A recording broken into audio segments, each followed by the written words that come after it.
Much of what we have been looking at for the Indianapolis Colts heading into the 2023 NFL draft has been on the offensive side of the ball.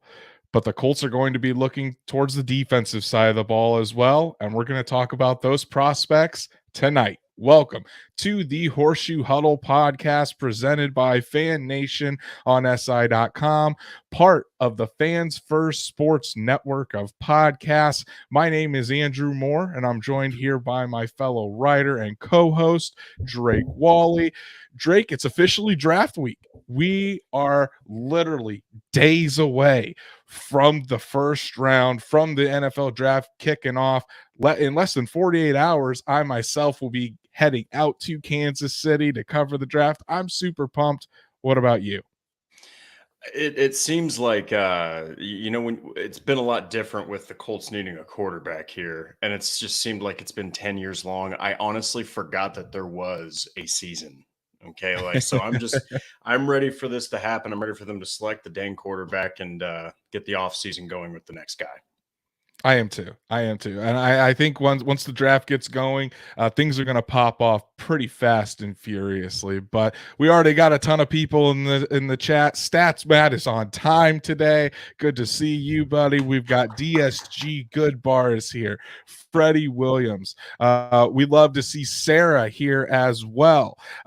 Camden Roberts is here as always. Good to see you. Chad is here. Guy, our buddy here. Logan Schmidt, everybody is here ready to talk about some defensive prospects for once instead of quarterbacks and on the offensive side of the ball. But before we get into that, you guys know the drill. If you haven't done so already, please go ahead and like us and follow us on all the things. Go ahead and like Horseshoe Huddle on Facebook.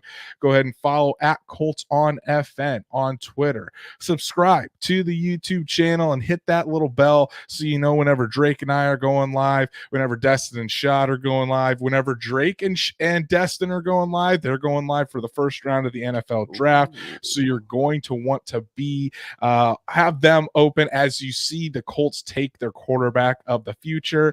And guys, we're officially now on Apple Podcasts. So if you haven't done so already, haven't checked it out, and you'd like to subscribe to us, the link is in the description below. Go ahead and subscribe. So that way, if you can't catch us live, can't catch us on YouTube, but you still want to listen to our show, hey, you can throw us on in the background on Apple Podcasts. We will be on Spotify and the rest of the podcast platforms here shortly, and we will let you guys know when that is. But yeah, please go ahead, give us a subscribe, give us a 5-star review, and write a review because we all love the reviews. Helps us tremendously on the charts. We've got John Gilbert is in the chat here as well. Good to see you. I always get this wrong. Gardaki's Playground. Hopefully that's how you say it. But the movie Step Brothers. I've been wanting to explain this to you. The movie Step Brothers, where he has to go back and fight that kid that's been bullying him. His name is Gardaki, and that's at the playground. Okay. I think it's a Step Brothers reference. Now it makes sense. Makes sense. Yeah. John Gilbert is off work on Thursday, so he's going to be all locked in to the draft. And as Logan Schmidt or DSG Goodbar says, every episode with you here is a Lamar episode. That's always true. But let's dive in. And we talked about this at the beginning of last episode, but we're going to give a little refresher for those that don't necessarily know or what might the Colts be actually looking for in their prospects. So the traits that the Colts look for in the prospects, Drake, when Chris Ballard, Ed Dodge, Shane Steichen, and all the rest of the front office are setting that board, what are the traits that the Colts value the most in their prospects? Well, number one is obviously athleticism, especially since we're talking defensive side of the ball. Chris Ballard really likes those big athletic cornerbacks, those really quick linebackers. He likes a lot of athleticism, especially raw, that can be taught higher, real high ceiling athleticism. Two is the leader. They love team captains. They love the guys who took the brunt of the blame, or that led their team to victory, or that just, kept the collective together when things were falling apart. That's the kind of stuff they look forward to. If you have a C on your jersey in college, there's a good chance the Colts are going to take an interest in you. And one of the other ones is a Senior Bowl. They love the guys that go to to the Senior Bowl. They send a lot of scouts to the Senior Bowl. That's where they collect a lot of data, and that's where they do a lot of interviews. And so things like that. Then there's the blue card guy, the blue card guy, and we kind of talked about this before, but in layman's terms, it's a combo. It's the high level athlete that also has the high performance on the field and has high character off of it and on it and in the locker room. And of course, I'll let you elaborate a little further on that, Andrew. Yeah, so the blue card guys, the Colts only give out maybe 6 or 7 blue card guys in each draft class, and that's on the high end. Sometimes it can be lower, but usually at the highest they'll allow is 6 to 7. They're very stingent, very picky about who they deem as blue card guys, and really blue card guys are guys that literally, like you said, check off every single box. They would be a perfect fit in that Colts locker room. A high-level athlete, a guy that has shown great leadership, has high football character, is a good person, a very smart individual, and they feel like they just fit what it means to be a Colt to a T. So when you hear Chris Ballard talking after the draft about blue card guys, that's what he means. And I know he's talked about that before. Alec Pierce, for example, in last year's class was a blue card guy. So you can kind of see which players the Colts really feel comfortable about and really feel are going to be stars. So that's kind of what a blue card guy means. But as we dive into these defensive prospects here, I think we're going to start out with probably the biggest need on the defensive side of the ball for the Indianapolis Colts, and that's the cornerback position. The Colts traded away Stephon Gilmore this offseason and haven't really added anything to replace him. I mean, the Colts did re-sign Tony Brown, but as far as starting level cornerbacks, didn't really there's nobody there to replace Gilmore. You got Kenny Moore II, who the Colts are retaining in the slot. Isaiah Rodgers Sr. is expected to take on a full-time starting role on the outside finally. I think he should have been there for the most part last year. But that other outside corner spot is going to be very critical for the Colts. And as of right now, there's no one there. So we could see cornerback being taken very highly in the draft. So when you're thinking about that, Drake, what do you think what are some of the types of traits or some of the types of things that the Colts typically look for in their cornerbacks, especially since Chris Ballard took over, but now with Gus Bradley as the defensive coordinator? Well, you got to be able to be very nimble on your feet. It's a lot of zone. It's a lot of like reading pass lanes. It's interrupting a lot of throws. It's that sort of athleticism that they're looking for. Now, here's the thing about the roster spots. Me and Andrew are not saying anything bad about Kenny Moore or Isaiah Rodgers or really anybody, but you've got Kenny Moore, Isaiah Rodgers. Those are great. But then you have a very steep fall to the next guy, and it's just how it is. I think it's Dallas Flowers. So you need somebody that also played. I would say they're probably looking for someone that was a 2, maybe even 3-year starter. You know, somebody that has the starting experience, that when they plant him in there as the CB3 or, you know, CB4 or whatever, they're at least going to hit the ground running, at least at a nice pace. And it could get a little faster as the season goes along. But I don't think they want someone that's just going to walk out there and be like a deer in headlights. They need someone who can go out there and produce at least a little bit right away. Yeah, and when you're thinking about it, I mean, you think of the cornerbacks that Gus Bradley really likes, and Stats Matt hit it right on the head. Typically, they're over 6 foot tall. They got really long arms, physical cornerbacks, typically decent in press coverage, but also the main characteristic you want to look for in these cornerbacks, really good in zone. Because Gus Bradley does like to run a lot of zone, not specifically always zone, like some people tend to think with this cover 3 defense. We saw Gus Bradley and the Colts defense in man quite a bit last year, kind of like a man match scheme. But you definitely want cornerbacks that are very athletic. I mean, you talk about Kenny Moore is only 5'9", but he has very, very long arms. Isaiah Rodgers, only 5'10", but he's got long arms and he's got elite speed that you can put out there. So the Colts really value athleticism in their cornerbacks because when you have these highly athletic cornerbacks, they can stick the athletic gifts will allow them to stick with any wide receiver, and then the coaching on the fundamentals will help them just fine tune that, develop better play recognition, and then something that I think the Colts are really need to focus on is cornerbacks that have a nose for the ball, and really starting to force more turnovers, because we remember back in 2021, Colts were second in the league in forced turnovers. I think they had like 33 takeaways a couple seasons ago, and that just dramatically fell off a cliff when Gus Bradley took over. Not saying it's Gus Bradley's fault, but you want guys on the defensive side of the ball.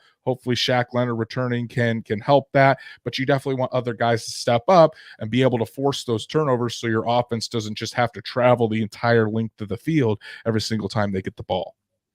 Well, hey, and it's the same principle as in boxing. If you get hit by a few huge shots, you're going to be very timid to try to press again.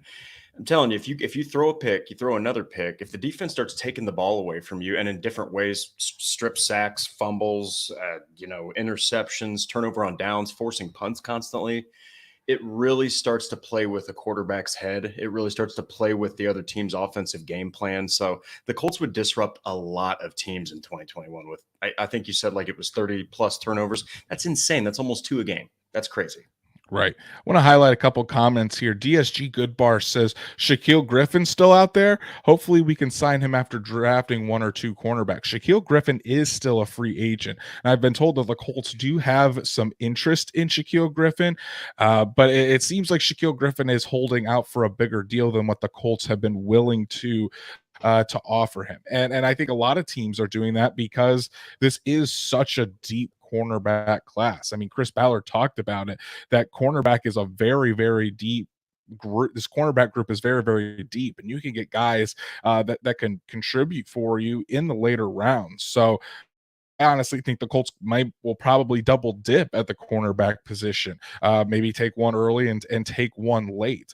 And then Logan Schmidt brings up the point, Julian Blackmon at cornerback, right, Andrew? Yes.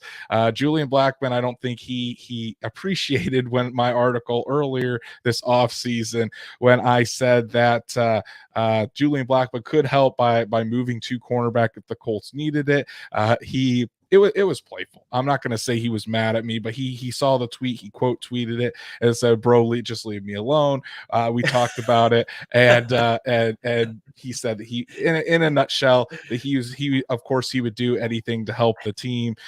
He was just playing around, but so Julian Blackmon, a close personal friend, as Brandon Moses would say, but. Yeah, I think there's a lot of good cornerbacks in this class, and I think the Colts can really capitalize on that. So with that being said, Drake, let's kind of do what we did last week: an early, a mid, and a late round selection. First, give me your early round selection of who you would like the Colts to select. We know it's not going in round 1, but maybe round 2. Who do you think would be a good fit at cornerback for the Colts?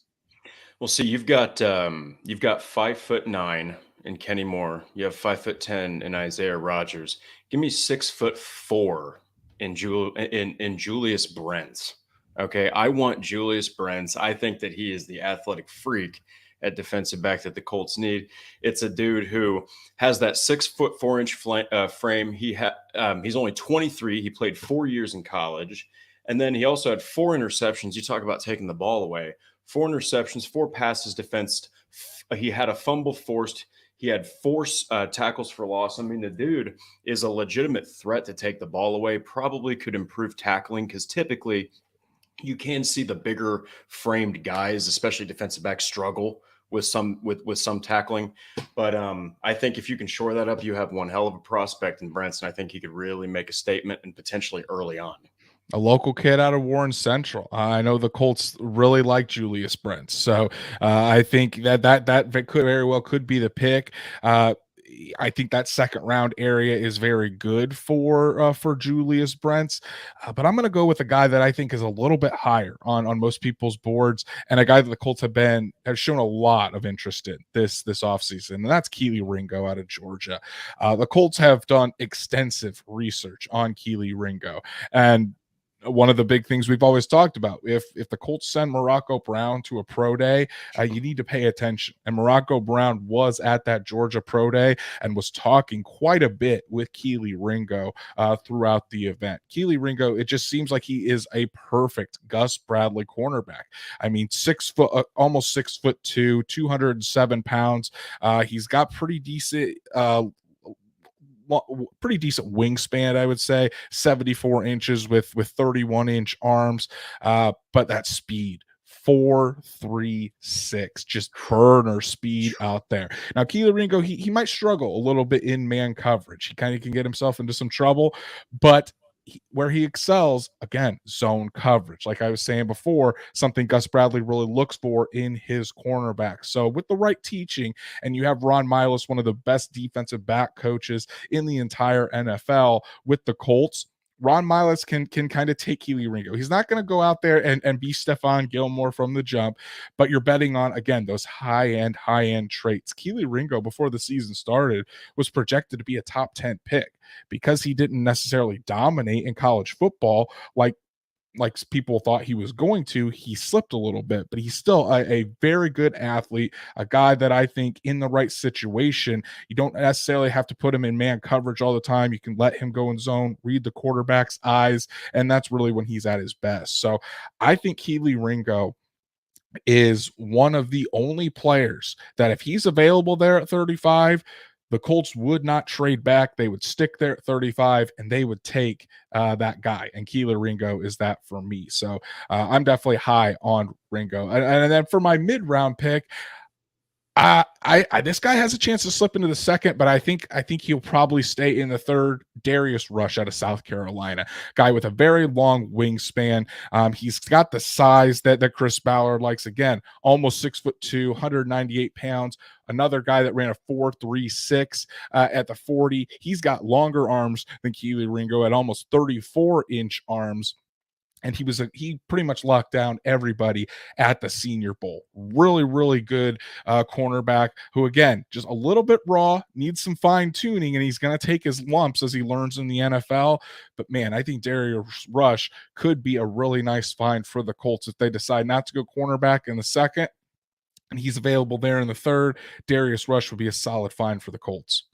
Love that one. Another guy that I haven't really heard his name a lot, but I have thought that, well, first, I truly believe the Colts are going to double dip at this position. And another guy that I think might fly under the radar for a lot of Colts fans is Q-Blue Kelly, and that's Kyublu Kelly. And he played at Stanford, 6'1", plays tough coverage, 23 passes defensed, 147 tackles. He's a 4-year player. He played all 4 years. I believe he actually started his freshman season. So that's a dude that's 6'1". He's a little bit more of the lanky style. He's kind of I believe about like 190 pounds, but that's a guy that could potentially be a mid-round dude. I do really like that Darius Rush pick, though. I really do. That's one hell of a player, but I think that if he's not there, I think it's a flyer, but I do like Blue Kelly. Blue Kelly, another guy that was at the Senior Bowl, I think, and played pretty well. So again, a lot of these cornerbacks are checking off the boxes for the Colts. Keeley Ringo wasn't a senior, so he wasn't at the Senior Bowl, but and I think Julius Brents was at the Senior Bowl. I'm not sure on that, but a lot of these cornerbacks check off the boxes for the Colts. We got Nathan here. Wanted to give a shout out to Nathan, who always joins us. Good to see you. CMDSR from Virginia, as always. Good to see you, buddy. Stats Matt thinks that I'm copying him, but maybe Stats Matt is copying me because him and I talk about a lot of these prospects. Who knows? And I see Stats Matt again. Just reading my mind as Starling Thomas as another late one. That's my pick. Starling Thomas, the 5th out of UAB. Another big, long cornerback that I think the Colts could take a flyer on. He's the type that of cornerback the Colts usually pick later in day 3. He's not too huge, I would say, but he's only 5'10", 190 pounds, but that speed, again, 4.3, 840, has nice long arms. He's a competitor, a guy that really has a nose for the football, creating turnovers. He's a guy that will be an instant impact on special teams right away. And I think he could be in that Isaiah Rodgers mold where if you get your hands on him, you kind of refine those rough edges. He could be a diamond in the rough for the Colts. I absolutely agree with that. Love the Thomas pick. For me personally, it was kind of harder to pick a cornerback that's late. But again, we're talking about 3 round 5 picks, so maybe they take 3. Who knows? But I like Jalen Jones out of Texas A&M, 6'2", 205 pounds, built very similar to Keeley Ringo, far more raw, far more of the high ceiling kind of guy. You're kind of taking a chance, but again, you're talking about late picks here, and you have 9 in the draft. So he had 29 games. One of the biggest highlights is his 12 passes defensed. So he can play some good coverage. He can play the ball well. Again, you're going to need to help him with Milas is probably a guy that I truly think could help a guy like Jones develop, but I like Jalen Jones just because of the traits. Right. Steve K asks the Banks kid out of Maryland, would he be an option? I think Deonte Banks, he's a great cornerback, but I think he goes in the first round. I'd be shocked if Deonte Banks slipped out of the second round or of the first round. That's why I didn't really have him on the list. But again, he's also a guy with the size, the speed that the Colts really like in their cornerbacks. So again, really good cornerback class for the Colts to need a couple of them. And like I said, I fully expect the Colts to double dip and take a couple corners in this class, try to mold them in this Gus Bradley defense. And then let's kind of move it along to the next group here, defensive line. Another group that Ballard specifically pointed out has a lot of depth, particularly at defensive end. So we're going to talk about defensive ends and defensive tackles because why not? The Colts really love to have their guys that have position versatility and can play all up and down the line. So Drake, when you're looking at how the Colts current roster is constructed on that defensive line, and we've seen the picks over the past few years with Kwity Paye, Dio Odangbo. The Colts last year took Eric Johnson II and Curtis Brooks. And then if we could go back even further, thinking Tyquan Lewis, Ben Banogu, Kamoko Ture. What do the Colts really look for in their defensive linemen as they approach the draft? I think that the Colts look for in their defensive line, defensive ends, the same traits that they do in their cornerbacks. They like the long guys. They like the guys that are explosive, that have the high end traits. You got a guy like Kwity Paye. Yeah, he's long, or he's not the longest, but the guy's incredibly powerful. Then you got a guy like Odangbo who is both of those things. He's kind of long and he's ridiculously strong and has high level traits. So I think that they kind of keep those pretty similar when it comes to defensive backs and the linemen. Again, high athletic guys with long arms, Always. explosiveness. They don't necessarily have to be the most refined pass rusher in the class. We've seen Kamoko Ture, obviously Dio Dangbo. Those guys are very raw when they come out, but they're very long, explosive pass rushers. Don't necessarily have to have a lot of production at the college level. The Colts like to have their defensive linemen, they like to project what they can do at the next level. So it's been a hit or miss group. I still am very high on Kwity Paye and Dio Odangbo. I think if Kwity Paye could just stay healthy, I think we're basically the only thing holding Kwity Paye back from an 8, 9, 10 sack season is staying healthy for all 17 games. I could see Kwity Paye leading the Colts in sacks this year with around 10 if he can play a full 17 games. So it's going to be interesting to see. We've already got people in the chat saying some guys that they would take. Drake, I'm going to let you go first here. Who is the pass rusher in the early rounds that you'd love the Colts to take?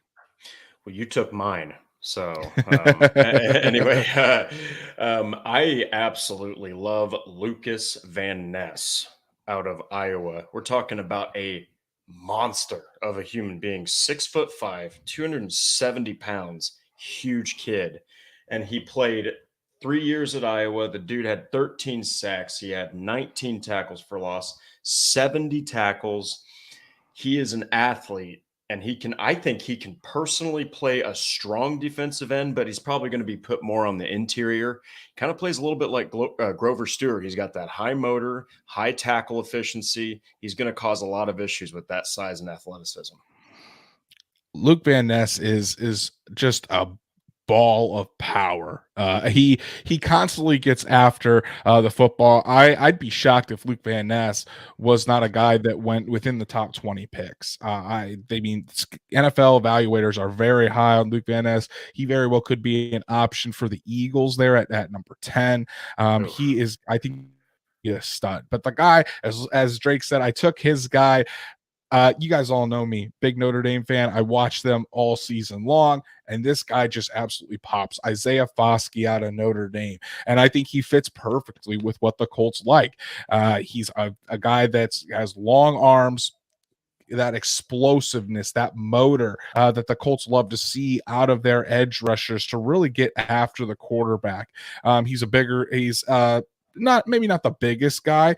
He's only about well, I guess technically he's a little bit bigger than what the Colts can sometimes go with the Leo. Isaiah Foskey is 6'5", 264 pounds. Got very long arms, 34-inch arms for a pass rusher, and he is a guy that is the all-time leading sacker at Notre Dame, and a guy that really likes to get after the football. When I was there at Notre Dame's pro day, I asked him, what separates you from the other pass rushers in this class? And he said, it's not about just getting the quarterback down anymore. In the NFL, you got to get to the quarterback and you got to get the ball out. So when that's something that he has been focusing on all offseason as he trains for the NFL draft and for the upcoming season, is not only do you have to get to the quarterback, but he wants to get the ball out and force those fumbles, create those turnovers so the offense can get short fields. Exactly what the Colts would love to have in their pass rushers. Again, I don't think the Colts will necessarily be looking for a pass rusher in the second round, where I think Isaiah Foskey will go. But man, if they were, Isaiah Foskey would fit in perfectly on this Colts defensive line. Yeah, and that's one of the reasons I absolutely love him too. I think that as we kind of transition into the mid, I kind of went a little bit more on the interior. I do love Stewart and I love Buckner, but as far as the draft picks from last season, don't get me wrong, and Brooks and Johnson, I believe, you know, I I am not as high on them like panning out. So I'm kind of hoping that there is at least a defensive tackle picked up. This is the most realistic one for me. If there is a defensive tackle, I like Broderick Martin out of Western Kentucky. He's a run stuffer. He had 62 tackles, 31-31. So he was consistent through 2 seasons there at Western Kentucky. I love the guys that can not only make running lanes very hard to get through, but they can also put a little bit of pressure right in front of the quarterback. And I think he's a perfect fit for that. I think that he'd be a great rotational piece. I know that they have Taven Bryan now, but I really do think that it's going to be Buckner. It's going to be Buckner, Stewart, Bryan, and whoever, if they do pick a defensive tackle. I really think that rookie is going to be the DT4. StatsMatt says defensive tackle is Keandre Coburn, so that's another name to watch. I like his game, but yeah, you're absolutely right. I mean, you look. We always talk about about DeForest Buckner, Grover Stewart there in the interior, but behind them there's not a lot. I mean, Eric Johnson II did not impress me last year as a backup on the interior. The Colts did sign Taven Bryan this offseason, and I think he would be a nice rotational pass rusher on the interior.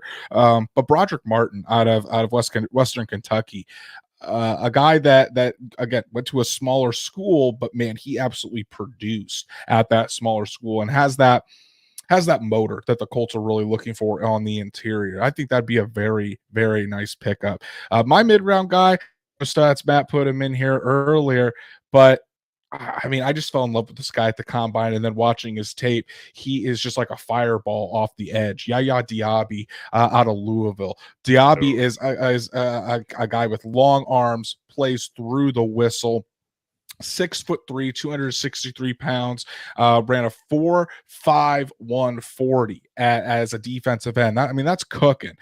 He did very well in the drills. And then when you turn on the tape, he can play inside, he can play outside. You can move him really along that defensive line.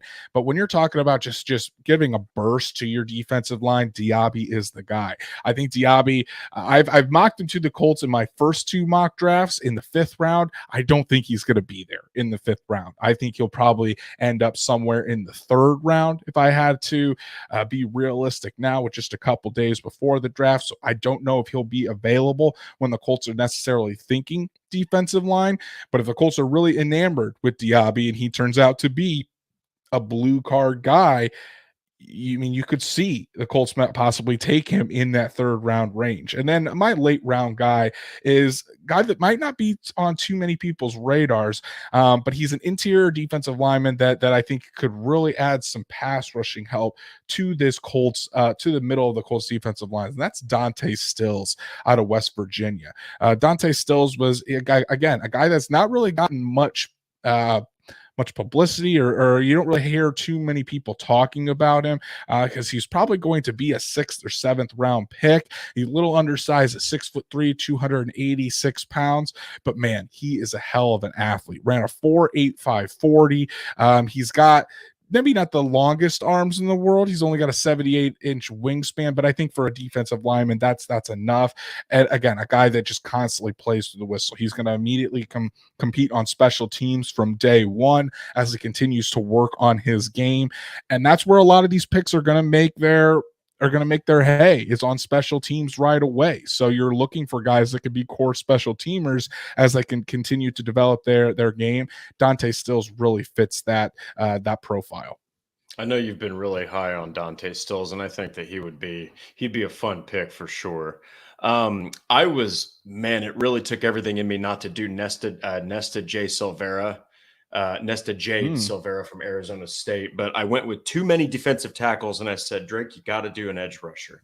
So I actually love 6'7", 265-pound Andre Carter II from Army.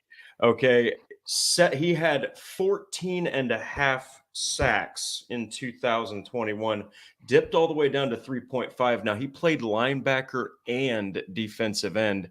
Here's the thing, though. He's 6'7", he's 270. He's going to play defensive end in the NFL. So I really think that is a freakish athletic type of pick. Probably going to be day 3 if for no other reason than he went to Army. Not a high publicity football school, but man, he could make an impact if all those traits do pan out. That's a huge frame and a lot to deal with. Right. I think he just needs time. He needs to put some muscle on. Obviously, when you're in the Army, you're fit, but you're not exactly in a lean. Yeah. Exactly. You're lean. You're not exactly in an SEC football weight training program. So he's a bigger prospect. He needs to put on some weight. But I think the traits are there. So it's going to be interesting to see where he does go. Love this comment by DSG Goodbar. Do we want Diaby? Yeah, we do. There's a pun. My wife loves puns, so if she listens to that, hopefully she gets that. But Ballard said there's a lot of defensive ends and defensive linemen in this class that are going to get picked 4th, 5th round or on day 3 that are going to be able to really be strong contributors. So do not be surprised when the Colts take defensive linemen on day 3 of this draft. So let's move along to the last couple positions on the defense here. We're going to be talking linebacker and safeties. The Colts don't really need starters at these positions, but they probably need some depth, especially at linebacker. So Drake, when you're looking at how the Colts construct their roster with linebackers and safeties, what kind of traits do you typically see? Again, I think we're going to sound like a broken record here with a lot of these, but what traits do the Colts love for their linebackers and safeties to have? Well, I mean, that's okay. It's absolute fact. They like speed. They like explosiveness. And that plays into, I'll even segue into it, plays into better pursuit, better tackling, better reads. Being able to be explosive on your feet means that you can move quickly. You can intercept passing lanes. You can disrupt, routes that are across the middle. I mean, you can do a lot when you're athletic over big and powerful, which is really where the linebacker position is going. I think personally that your shirt actually is perfect for my pick. It's Indiana University's Cam Jones. I have been, and I think Destin has too. I have been just hoping to God that they take this guy. He's 6'2", 225. Oh, guess who else is kind of that weight? Shaq Leonard. He's very lean, very light for a linebacker. 5 years at high level Big Ten competition. Could play more of like in sets, but man, if he can just improve his tackling pursuit, he could be a pretty nice depth piece for that linebacking core. He's kind of built like Zaire Franklin. Yeah, I would agree there. Cam Jones, he's again. I watched a lot of him at IU. He's a linebacker that I think will go late on day 3, so he could be an option there. But yeah, you're talking about linebackers that can cover from sideline to sideline. They don't need to be the biggest linebackers when you're looking at Shaq Leonard. Yeah, he's 6'2", around 6'3", but he only plays at about 230 some pounds. Zaire Franklin, it's about 6 foot, maybe 230, 240 pounds. But EJ Speed's the same way. But those guys are fast linebackers, can cover. They may be small, but they pack a punch with their hits. And that's why my linebacker fit. It's already been said by DSG Goodbar and Stats Matt in the chat. Dorian Williams out of Tulane, a former safety, a guy has moved down to linebacker. Again, he is not the biggest guy in the world, but he's going to pack a punch when he does go out there and hit you in the mouth. And he can cover from sideline to sideline as well. He's 6'1", 228 pounds, but here's that speed, a 4.4 940. Got long arms with an 80-inch, almost 81-inch wingspan for Dorian Williams. And he's kind of saved the best for last. His best game was his last game against USC and Caleb Williams, who everyone just assumes is going to be the number 1 pick in next year's draft. Dorian Williams went out there, and I think he had 18 tackles in that bowl game when Tulane upset USC. Guy that will immediately contribute on special teams right away. Kind of gives me EJ Speed vibes, if I'm being honest. EJ Speed has kind of graduated into someone that's going to get more snaps on defense. Dorian Williams can kind of take that EJ Speed spot. Smaller school guy, coming in still a little bit raw, but he can contribute on special teams right away, be a core special teamer, and maybe eventually earn a second contract with the Colts and possibly start down the line. Yeah, and I think to segue into our safeties. Now, this is a position that I really do believe that, especially if Julian Blackman doesn't get moved to corner, I don't know if they do select a safety. I think they're really putting a lot of faith in Nick Cross. But I like Jarvarius Owens out of Houston. And he actually it has an interesting stat that really stuck out to me. So he's 6 foot, 200 pounds, 8 passes defended in 2022, 74 tackles. This is all 1 year, just a safety, 74 tackles. That's fantastic. But here's what really stuck out. He's only got 4 career interceptions, but we're talking about 97 total yards and a touchdown. He averaged almost 25 yards per interception, and it's consistent. It's not just one return. This is a dude who's a highlight waiting to happen too on defense, which if you can have somebody like that can take it back to the house, boy, that's just another element that a quarterback has to think about when throwing deep. Absolutely. I saw Sky in the chat saying he likes Brandon Joseph a lot out of Notre Dame. Brandon Joseph is a very cerebral type of safety, very smart kid. And I got to speak with him at the pro day as well. He's really focusing in on kind of his ball skills through this draft process. But I wouldn't rule out safety. I know safety isn't the biggest need because you talk about the Colts having Julian Blackman, Rodney Thomas II, Nick Cross, but the Colts lost Rodney McLeod, who was a big part of that defense last year. McLeod is while he's still a free agent out there, doesn't seem like the Colts really want to bring him back. They want to let their young guys play. And Julian Blackman is also in a contract year, so you got to keep that in mind. So I think if the Colts do look at safety, a guy that I think would be a really just an excellent fit is Quan Martin out of Illinois. I think he's a guy that really fits what the Colts like in their safeties. Maybe not necessarily the big hitter, but he's got excellent ball skills. He's always around the football. He's a guy that not only can intercept the ball, he has forced fumbles in college. He's someone that that when you think of a safety in this Colts scheme, because they really like to interchange their safeties, whether it's playing deep or bringing somebody in the box. Martin can do it all. I think he might go just a little bit higher than what the Colts are looking for at safety. He's probably more of a mid-round pick than as far as a late round pick. But as in my piece of the All Fits team, a later round pick, Stats Matt said it again, Jason Taylor II out of Oklahoma State. He's a guy that's a little bit stockier, a guy that would probably play in the box a little bit more. Again, immediately could contribute on special teams, be a backup to Nick Cross at that strong safety position, because you guys got to remember the Colts traded up for Nick Cross in last year's draft. They clearly think highly on him.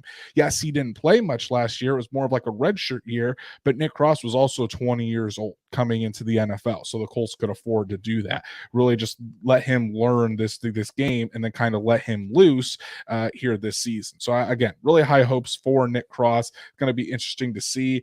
But later in the draft is where the Colts could look at the safety position if they want to add some depth there. But on defense, I think that is the position of least amount of need for the Colts is safety. They've really got 3 young studs in that safety room. Yeah, and you also talk about Rodney Thomas. I mean, he's a guy that just completely came out of nowhere, leads the freaking team in interceptions. And I think our own Jake Arthur came out with a piece on that's where the Colts really do a lot of interesting work is later in the draft. Obviously, they have needs for defense, cornerback especially, but man, I think they're going to shore up the defense later in the draft. I think you're going to see some interesting 5th round picks, especially. Rodney Thomas II was the Colts' last pick last year. Wasn't even a lock to make the roster. And here he comes in, plays a huge role as a free safety and leads the team in interceptions and looks to be a piece that's going to be on this Colts defense for a very long time. So a lot of interesting defensive draft prospects to look at for the Colts. If you want to learn up more on these draft picks, go ahead and get the most valuable thing you could ever get for this draft, the Indy Draft Guide. The 2023 edition of the Indy Draft Guide is available. The link is in the description. Over 225 live scouting reports and fits for each one of those players with the Indianapolis Colts. A lot of work was put into this, and we're super proud and excited about it. Definitely go check it out. It's what we've been using through this whole entire draft cycle. Yeah. Go ahead and get your copy today if you want to do some last-minute studying to learn about these prospects before the NFL draft. So, and as Stats Matt, we got our first super chat of it. The Stats Matt, buy you a beer, Andrew. Thank you, buddy. I'll take that, and I'll buy a beer once I get to Kansas City Wednesday night before all the madness ensues. Stats Matt, we love you. The unofficial third member of the show. Really appreciate you there. So, Drake, let's wrap up the show and talk about the latest Colts news. Really, there's not too much Colts news. We're kind of just waiting for the draft, but Chris Ballard did give his pre-draft presser on Friday. I wrote a piece and released it Friday afternoon. If you haven't done so, please go check that out. Really diving into the things that Chris Ballard has said. And like I always tell you guys, anytime Chris Ballard speaks, he's going to be honest. He might not come out and say exactly what he's going to do, but he always leaves little nuggets about what he's thinking. Just how he is and how he always has been. And there were definitely some nuggets out there. So, Drake, what did you think of Chris Ballard's presser? And what do you think we can gather from what the Colts might do once the draft kicks off on Thursday? I think that the biggest thing that really stood out to me was there was a lot of backing behind, or there was a lot of momentum behind. Well, C.J. Stroud and the cognitive test thing, and Will Levis is now the number one guy to be, an Indianapolis Colt. And Anthony Richardson said this, and Bryce Young's over here doing this. There's so much buzz going around, and he actually joking. I love the fact that he said everybody's lying. He literally just basically said everyone's lying. I'm paraphrasing here, but he said, I trust the information in the building. I trust the information in the facility. There's been something about some quarterback being number one for us, but it was something like that. No, I don't know about that outside noise, but I trust what's in the building. This is a guy who does not give a rat's behind about what's being said at all. And he told everyone, whatever you're hearing, it's probably BS. Yeah, all the reports coming out, and we've talked about it with our colleagues. I know Jake and Zach have talked about it on Locked On. I'm sure Destin and Shad have addressed it as well. But the Colts have, and I even talked about it in my article, the Colts have never been a franchise that has been very leaky. You go back, I'm going to pull up some examples. We're going back to the DeForest Buckner trade in 2020. That was done for a month before it was even announced. Nobody knew about that. Last year, the Yannick Ngakoue trade, nobody knew about that or had that before it happened. You go back to even when Quentin Nelson was picked back in 2018. There were a lot of other different players that were linked to Quentin Nelson. Do you guys really think that before the most important pick that the Colts have made since they drafted Andrew Luck, that all of a sudden they're going to be leaky and start all these rumors, all these are going to be true and start coming out to the press? Absolutely not. The Colts have gone silent to everybody right now. Our sources that we have at Horseshoe Huddle have been very quiet. Obviously, Chris Ballard has told everybody that do not say anything. Nothing can get out. They're being very secretive about all this. So when you hear like Todd McShay or Matt Miller from ESPN say that the Colts love Will Levis and are just enamored with Will Levis, they always say from league sources. They don't say from Colts sources. So you can't really believe that. Or when you hear, as Stats Matt said, the Colts like Stroud, Richardson, and Levis, according to Schrager and Breer. Pretty much all the options that are going to be possibly available for them. Nobody on the outside knows what the Colts are going to do, and they've done that for a reason. I think all the smoke around Will Levis kind of makes it seem like the Colts aren't going to take Will Levis. I mean, he very well could be the pick, but the Colts aren't the ones that are giving out this information. It's these national media members going and talking to other sources, not on the Colts, but what they think the Colts will do. And that doesn't mean jack squat to what the Colts will end up doing. So smoke screen season is alive and well. Lying season, left. Whatever you want to call it. 3 days left, guys. 3 days, and we won't have to worry about this. The Colts will be finally settling that debate. DSG Goodbar says Ballard is a dancer until after the draft. He did mention that. And as Stats Matt says, he said, I love seeing all the reports of who we like. They don't know. And that's true. That's true. It really is. And then I think we already touched on it. Ballard also was talking about some of the depth in this draft class at cornerback, defensive line. He also said offensive line is pretty deep, which kind of to me seems like maybe the Colts won't take an offensive lineman in the second round. They most certainly could. There's a lot of good offensive linemen that I think will be available in the second round, but it doesn't necessarily lock the Colts in to only a couple positions at the top of the draft when really the positions of most need for the Colts, obviously outside of quarterback, but there's a lot of positions that the Colts really need. And those position groups have the most depth in this draft class. I know Stats Matt is heartbroken that it might not be Cody Mock, but we'll just have to wait and see. Yeah, and that's the thing about. I just want to say this: the Cody Mock, the Cody Mock potential pick that would be huge. But I really do. Maybe I'm biased. I like Will Fries. I think Will Fries has a very high potential to kick people's asses like he did against the Raiders all game last year. I mean, he at times looked like he could run through anybody. So I think if you just push that guy, maybe a day 2, late day 2, day 3 guard, I think that could be something that might be nice. I still think they should sign Gabe Jackson from the Seahawks. He's a veteran. I think that he would push Fries, might even outright start, but that's just me. A lot of options out there, and it's going to be really fun to see what the Colts do on Thursday, Friday, and Saturday this week. So that's our show for this evening, guys. Really appreciate you all for joining us to talk about some defensive prospects. Thank you to Sky, Stats Matt for the super chat, CMDSR, Sarah, DSG Goodbar, Nathan, Logan Schmidt, Gardaki's Playground. I got it right this time. Dabney, Steve, Chad, all of you guys. We didn't have Wyatt Law in here. Maybe Wyatt Law will need to get back in, but we love all you guys. And if you haven't done so already, please go ahead and like us on all the things. Go ahead and like Horseshoe Huddle on Facebook. Go ahead and follow at Colts on FN on Twitter. Subscribe to the YouTube channel and hit that bell so you know whenever we're going live. And also subscribe to us on Apple Podcasts so you can listen on the go if you can't watch us on YouTube.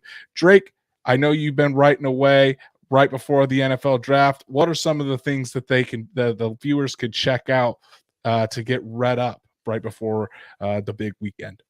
Well, the one that's going to be coming out that I'm going to be writing is, are the Colts still high on C.J. Stroud even after all of this buzz and all of this stuff that's been leaked?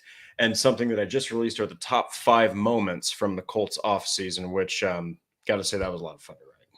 Awesome. Yeah, it was great. It was a great piece. Definitely go check it out. I released my piece following up on Ballard's presser, giving my insight into everything that went down there. And guys, my final mock draft will be releasing Wednesday morning before I take off for Kansas City. So be sure to check all that out. I'm currently working on it, and I'm excited to hear what you guys have to say about it. Go ahead and go follow Drake at D Wallster Drake. You can follow me at Andrew Moore NFL. And guys, even though the draft is Thursday night, we're not done. We're going to be back here live Wednesday night, a little bit earlier, 6 p.m. Eastern. 6 p.m. Eastern on Wednesday night. Drake and I are going to do a mock draft. Each one of us is going to do a mock draft right before the Colts go on the clock. So you'll want to tune in for that. That one's going to be a fun episode. So until Wednesday night, have a good one.